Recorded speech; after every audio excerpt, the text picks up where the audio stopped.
Heart attack ലക്ഷണങ്ങൾ തിരിച്ചറിയുക. Heart attack തന്നെയാണെന്ന് ഉറപ്പിക്കാവുന്ന ലക്ഷണങ്ങൾ എങ്ങനെ തിരിച്ചറിയാം? പറഞ്ഞു തരാനോ സഹായിക്കാനോ ആരുമില്ലാതെ ചിലപ്പോൾ താങ്കൾ ഒറ്റയ്ക്കായിരിക്കാം. ഹാർട്ട് അറ്റാക്കിന് മുൻപ് നെഞ്ചിന്റെ മധ്യത്തിൽ പലതവണ ചില അസ്വസ്ഥതകൾ ആവർത്തിച്ച് അനുഭവപ്പെട്ടേക്കാം.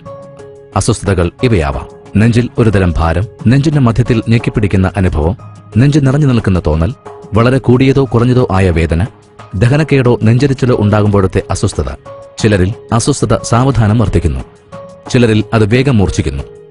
ഹൃദ്രോഗികളാകാൻ സാധ്യതയുള്ളവരിൽ ഇത് സംഭവിക്കുന്നത് ഭക്ഷണം കഴിച്ചതിന് ശേഷമോ ഇനി പറയുന്ന അധ്വാനങ്ങൾ ചെയ്യുമ്പോഴോ ആണ്. കുന്നു കയറുക, ബസ് കയറുവാനായി ഓടുക, വലിയ ഭാരങ്ങൾ ഉയർത്തുക, പടികൾ വേഗം കയറുക. പിന്നീട് വേദനയോ അസ്വസ്ഥതയോ ഇനി പറയുന്നിടങ്ങളിലേക്ക് വ്യാപിക്കുന്നു. ഒരു കൈ അല്ലെങ്കിൽ രണ്ടും, പുറം, കഴുത്ത്, താടിഭാഗം, വയർ. ഇതിനെ തുടർന്ന് ഉണ്ടാവുന്നവയാണ് ശ്വാസതടസ്സം, ഒരേ സമയം വിയർപ്പും തണുപ്പും, ഓക്കാനം, തലയ്ക്ക് ഭാരമില്ലായ്മ. ലക്ഷണങ്ങൾ കൂടുന്തോറും ഹാർട്ട് അറ്റാക്കിനുള്ള സാധ്യത കൂടുന്നു.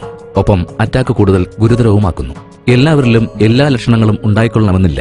പുറമേ അറിയാവുന്ന ലക്ഷണങ്ങൾ ഒന്നുമില്ലാത്ത സൈലന്റ് അറ്റാക്ക് ആയിരിക്കാം ചിലർക്ക്.